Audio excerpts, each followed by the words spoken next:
আজকের এই সমাবেশে দাঁড়িয়ে মহান রব্বুল আলামিনের দরবারে শুকরগুজারি আদায় করছি, যিনি দীর্ঘ 16 বছরের ফ্যাসিবাদী স্বৈরাচারী বাংলাদেশের মানুষের বুকের উপর চেপে বসা জগদ্দল পাথরের ন্যায় জালিম শাহী হাসিনাকে উৎখাত করে এদেশের মানুষের জীবনে স্বস্তি ফিরিয়ে দিয়েছেন। আমি শ্রদ্ধা ভরে স্মরণ করছি ছাত্র জনতা সহ ফ্যাসিবাদ বিরোধী আন্দোলন এবং সংগ্রামে যারা অকাতরে বুকের রক্ত ঢেলে দিয়ে বাংলাদেশের মাটি এবং মানুষকে তারা মুক্ত করেছে। এদেশের মানুষের মুক্তির জন্য, মানুষের অধিকারের জন্য, ন্যায় এবং ইনসাফের জন্য, জুলুম এবং শোষণের অবসানের লক্ষ্যে শত শত হাজারো মায়ের বুক খালি করে আমার যে সকল দামাল ছেলেরা, সন্তানেরা, বোনেরা, মায়েরা, বাবারা যারা তাদের জীবন দিয়েছেন, শাহাদাত বরণ করেছেন, সকল ইমানদার শহীদ এবং অন্যান্য আত্মদানকারীদের শ্রদ্ধা ভরে আমি স্মরণ করছি। সেই সঙ্গে আমি আজকের এই মঞ্চে দাঁড়িয়ে স্মরণ করছি 2009 সালে পিলখানা ট্র্যাজেডিতে শাহাদাত বরণকারী দেশপ্রেমিক 57 জন সেনা কর্মকর্তাকে। স্মরণ করছি 2013 সালের শাপলা চত্বরে জালিমের বুলেটের আঘাতে ঝাঁঝরা হয়ে যাওয়া নবী প্রেমিক হেফাজতের কর্মী এবং আলেম ছাত্র জনতা ও তৌহিদি শাহাদাত বরণকারীদেরকে। স্মরণ করছি 2014, 15, 16 সালে ফ্যাসিবাদের গুম, খুন, হত্যাকাণ্ডের শিকার বিরোধী নেতাকর্মীদেরকে। স্মরণ করছি 2021 সালের নরঘাতক গুজরাটের কসাই নরেন্দ্র মোদীর আগমনকে রুখে দেওয়ার প্রত্যয়ে দীপ্ত হেফাজতে ইসলামের শাহাদাত বরণকারী নেতাকর্মীদেরকে এবং দীর্ঘ আন্দোলন এবং সংগ্রামে যত মানুষ হতাহতের শিকার হয়েছে, যাদের অশ্রুতে বুক ভেসেছে, আল্লাহ রাব্বুল আলামিনের দরবারে তাদের সকলের শাহাদাতকে কবুল করে শহীদি মর্যাদা দান করার প্রার্থনা এবং দোয়া করছি। সেই সঙ্গে যারা যেভাবে ক্ষতিগ্রস্ত হয়েছেন, আল্লাহ রাব্বুল আলামিন যেন তাদের সকলের সেই ক্ষতি কাটিয়ে উঠবার তৌফিক দান করেন, সেই দোয়া করছি। বাংলাদেশের বিস্তীর্ণ অঞ্চল প্রতিবেশী সুলভ, বন্ধু রাষ্ট্রের পরিচয় দানকারী, প্রভুত্ব ফলানো ভারতের একতরফা ভাবে অন্যায়ভাবে ছেড়ে দেওয়া বানের পানিতে ভেসে যাওয়া বাংলার দক্ষিণ পূর্ব অঞ্চলের বিস্তীর্ণ বানভাসী মানুষের জন্য সমবেদনা প্রকাশ করছি এবং তাদের এই বিপর্যয় কাটিয়ে উঠবার জন্য আল্লাহ রাব্বুল আলামিনের কাছ থেকে তৌফিক কামনা করছি।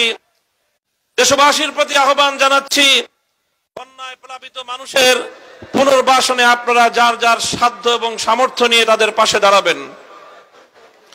প্রিয় সাথী ও বন্ধুগণ, বাংলাদেশে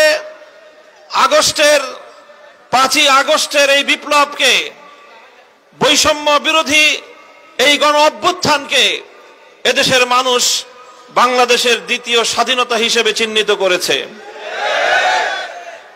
আমিও বলতে চাই 2024 সালের 5ই আগস্ট অনাগত ভবিষ্যতে এদেশের মানুষের জন্য মুক্তির মাইল ফলক হিসেবে বিবেচিত হবে। 5ই আগস্ট আগামী দিনে হয়তো বাংলাদেশের মুক্তিগামী জনতার চেতনার একটি বাতিঘর হিসেবে জ্বলজ্বল করতে থাকবে। হয়তো আগামী দিনের প্রজন্ম 5ই আগস্টের বিপ্লব থেকে তারা বিপ্লবের চেতনা শিখবে। নতুন এই স্বাধীনতা পরবর্তী সময়ে আমি বাংলাদেশের সকল রাজনৈতিক ঘরানার নেতা কর্মী, দেশের আপামর জনসাধারণকে একটি বিষয় আমি সতর্ক করতে চাই।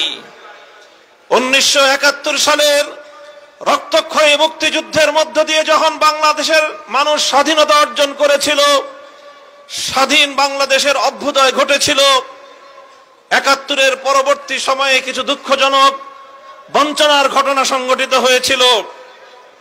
1971-এর স্বাধীনতা অর্জিত হয়েছিল ইসলামের কথা বলে, 1971-এর স্বাধীনতা অর্জিত হয়েছিল জালিমের বিরুদ্ধে মুসলিমের অধিকার আদায়ের সংগ্রামের নামে।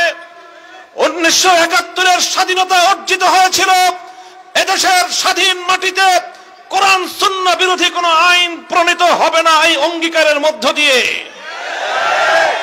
এরপর অত্যন্ত দুঃখ এবং পরিতাপের সাথে দেশের মানুষ লক্ষ্য করলো 1972 সালে একটি সংবিধান প্রণীত হলো, যে সংবিধান 1971-এর মুক্তিযুদ্ধের মুখপাত্র ছিল না, যে সংবিধানে 71-এর মুক্তিযুদ্ধের চেতনা বাস্তবায়িত হয়নি। 1972 সালের সংবিধানের মধ্য দিয়ে মূলত আমাদের পার্শ্ববর্তী বন্ধু পরিচয় দানকারী প্রভুত্ব ফলানো ভারতের চাপিয়ে দেওয়া প্রেসক্রিপশন বাস্তবায়িত হয়েছিল।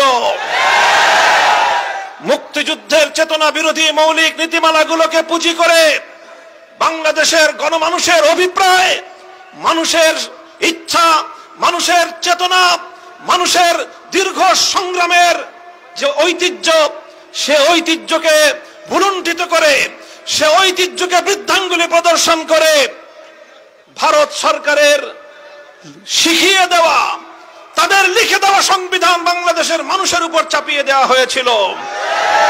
আর সেভাবেই 1971-এর মুক্তিযুদ্ধের সফলতাকে ছিনতাই করা হয়েছিল। কাজেই সেই 71-এর স্বাধীনতা পরবর্তী বাংলাদেশের মুক্তিযুদ্ধের চেতনা ছিনতাইয়ের ঘটনা থেকে আজকের প্রজন্মকে আমি শিক্ষা গ্রহণ করে সতর্ক থাকবার জন্য আমি আহ্বান জানাই। তোমরা পাড়ায় পাড়ায় দুর্গ করো, তোমরা পাড়ায় পাড়ায় পাহারাদারি বসো, তোমরা মসজিদে মসজিদে ধর্ম মত নির্বিশেষে সমস্ত জনগণকে নিয়ে ঐক্যের প্ল্যাটফর্ম করে সংগ্রাম পরিষদ গড়ে তোলো।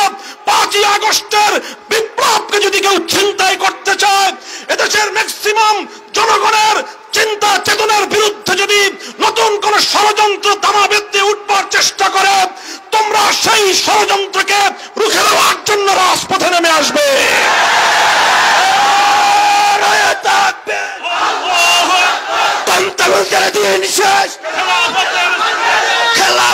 বাংলাদেশ সংগ্রামী সাথী বন্ধুগণ, আজকের মঞ্চ থেকে বৈষম্য বিরোধী ছাত্র জনতাকে আমি অভিনন্দন জানাই।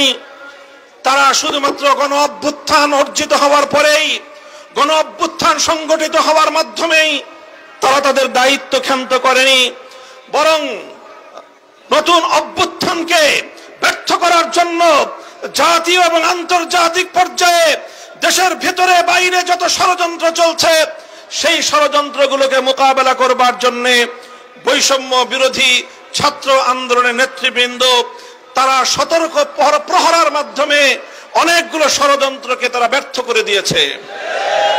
আমি দেশবাসীকে বলতে চাই, বাংলাদেশ খেলাফত মজলিস এবং তার সহযোগী সংগঠনের নেতাকর্মীদেরকে বলতে চাই, হেফাজতে ইসলাম বাংলাদেশ সহ এদেশের আলেম সমাজকে বলতে চাই, শুধু আমাদের সন্তান তুল্য ছাত্র জনতা হয়তো এই বাংলাদেশের ভিতর এবং বাহির থেকে পরিচালিত ষড়যন্ত্রকে তারা যথাযথভাবে মোকাবেলা করার ক্ষেত্রে হিমশিম খেতে পারে। এজন্য আমাদেরকে ইস্পাত কঠিন দৃঢ়তা নিয়ে মাঠে ময়দানে আমাদের উপস্থিতির জানান দিতে হবে। এই বাংলাদেশ আর কখনো ভারতের করতলগত হবে না।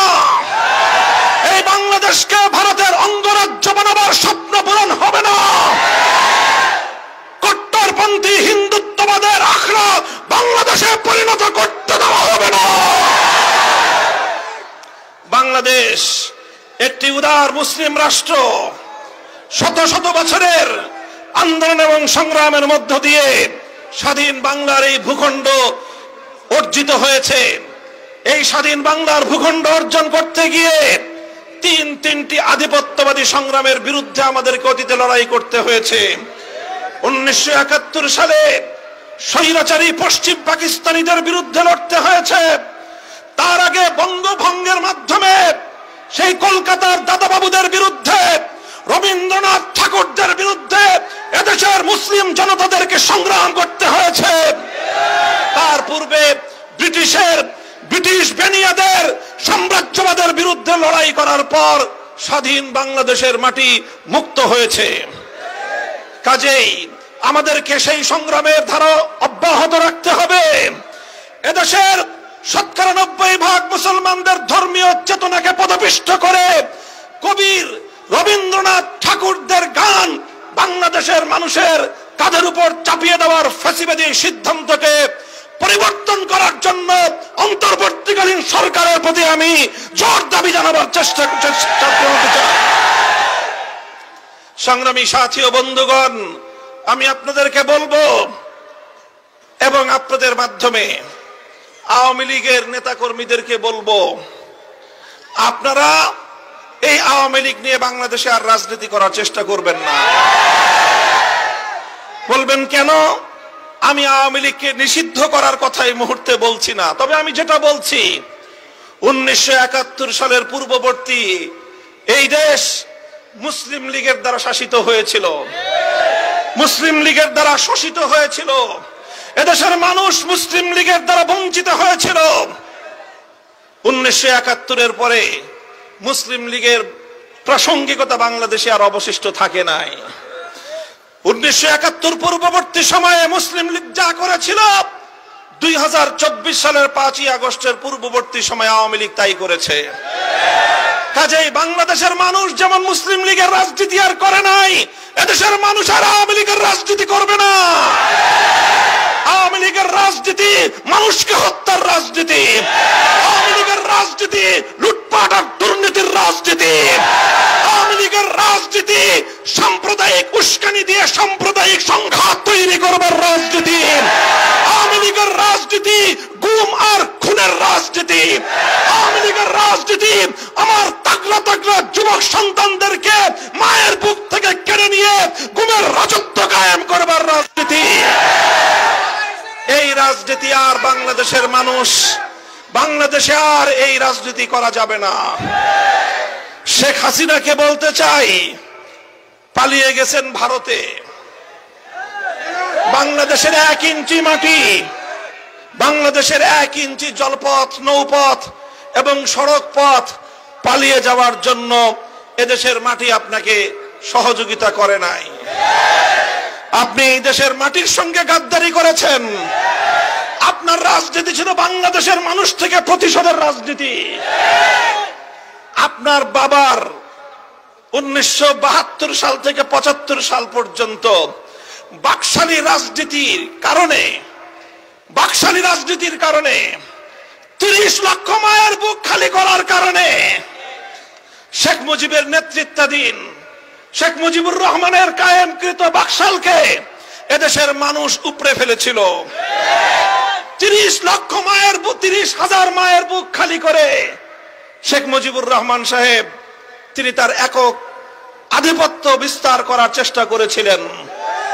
15ই আগস্টের মাধ্যমে শেখ মুজিবুর রহমান সাহেব সপরিবারে নিহত হয়েছেন। সেই ঘটনা নিয়ে আমি আমার কোনো মন্তব্য করতে চাই না, কিন্তু বলতে চাই 15ই আগস্টের ঘটনার মূল্যায়ন করতে হলে তার আগে সিরাজ শিকদার সহ বাংলার মাটিতে হত্যাকাণ্ডের শিকার 30,000 যুবকের হিসাব দিতে হবে। তার আগে হাজার হাজার আলেমদেরকে 1971 সালের মুক্তিযুদ্ধ পরবর্তী সময়ে বিনা বিচারে যাদেরকে কারারুদ্ধ করে নির্যাতন করা হয়েছিল সেই হিসাব কষতে হবে। সেই হিসাব না কষে শেখ হাসিনা ঘোষণা দিয়েছিলেন যে দেশের মানুষ তার বাবাকে খুন করেছে তিনি সেই দেশের মানুষ কাছ থেকে প্রতিশোধ নিয়ে ছাড়বেন। সেটা তার 75 সালের ঘোষণা ছিল শেখ হাসিনার। 50 বছর রাজনীতি করেছেন 75 সাল থেকে 2024 সাল। 24 সালে এসে আজ কথা বলতে দ্বিধা নেই। শেখ হাসিনার 50 বছরের রাজনীতি ছিল বাংলাদেশের মানুষের বিরুদ্ধে প্রতিশোধ গ্রহণের রাজনীতি। শেখ হাসিনার 50 বছরের রাজনীতি ছিল বাংলাদেশকে তলাবিহীন ঝুড়িতে